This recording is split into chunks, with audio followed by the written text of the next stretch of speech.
good morning po sa ating lahat mga kapatid. Ito ang ating gilid ng ating bahay. Kaya dito po sa atin, gilid po tayo ng bahay mga kapatid. Ayan po ang ating bahay, di pa tapos. Ito po ang ating malit na tindahan. Ito po ang aming view dito sa aming kakabsat. So, nakapagluto na rin po tayo ng kahit 4 lang na klase. Nagjajampong po tayo dahil tagulan ngayon at masarap naman po ang ating jampong, lalo kung may sabaw. Napagluto na rin po tayo ng kunting ulam.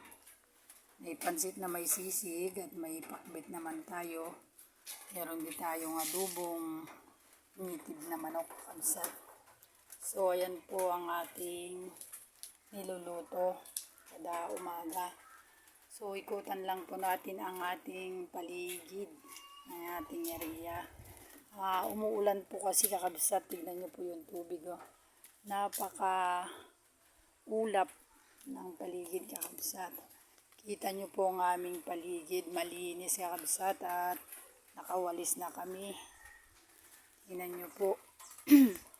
Yung mga tanim ko pong kamote magkabilaan po doon po sa may kubo sa pinaglulutuan ko at meron din dito sa harap ng tindahan. Meron pa po doon sa mga saging doon. So ganito po lang yung buhay natin mga kapatid.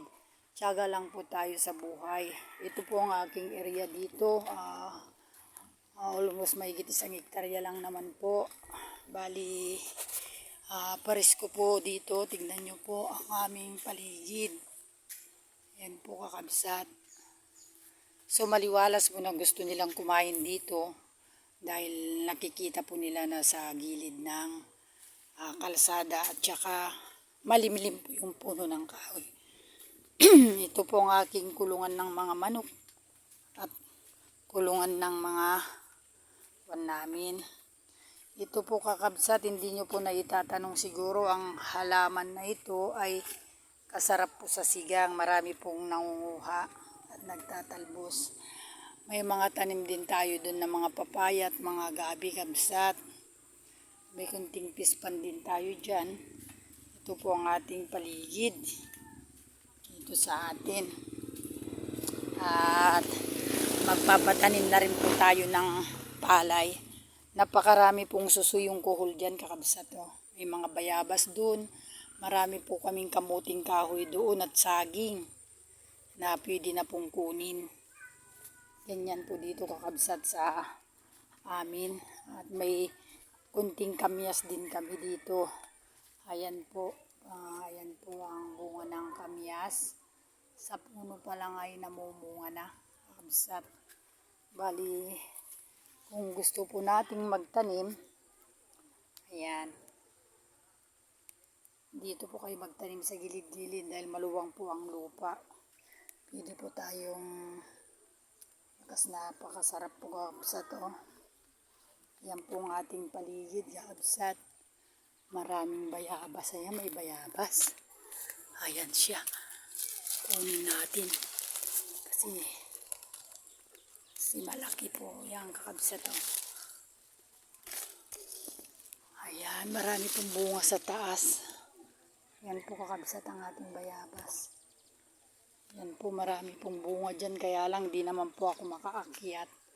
Bayabas po lahat yan at marami po kami mga kasagingan doon. Ayun po kakabsat doon, puro saging doon. O kakabsat, kita nyo po yun. Yun. Puro saging po doon.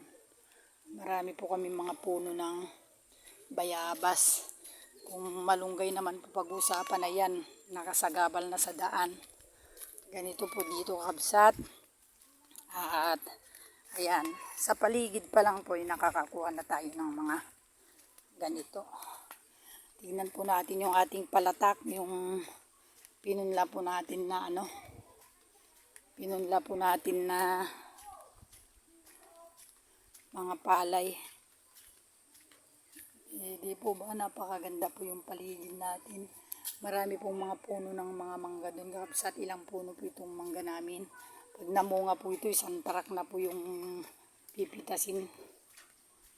Ayan po ang aking house na hindi pa tapos. Ito naman ang ating garahian. Tignan nyo po ang patubig namin. Kahit nandito po tayo sa harap ng bahay. Yan, non-stop po yan. Yan ang pinakamaganda sa tubig kakabsat. Yan. Yan na po yung dito po ako naghuhugas ng kardero. Ayan na po ang ating palay. Green na po. O di po ba mga kapatid? Ang ganda po ng aming lugar. Tignan nyo sa bundok, ayan na yung malakas na ulan, no? Nagpupundar na po. Ang ganda na ng view. Yan, yung bundok po na nakikita na yan, naakyat po yan. Malapit lang sa amin yan. O, ayan na po yung maambo-ambon po ngayon dito. Ayan po ang tubig. So, inikutan ko lang po, hindi pa po ako nakarating dun sa may ilog. Bali hanggang dun po yung aming area naman mga kapatid. Kaya lang malayo na po dun. Ito ang aming mga panggatong, hindi pa naman pwedeng basa na. Shoo! Shh! Shh! Shoo! Shh! Shh!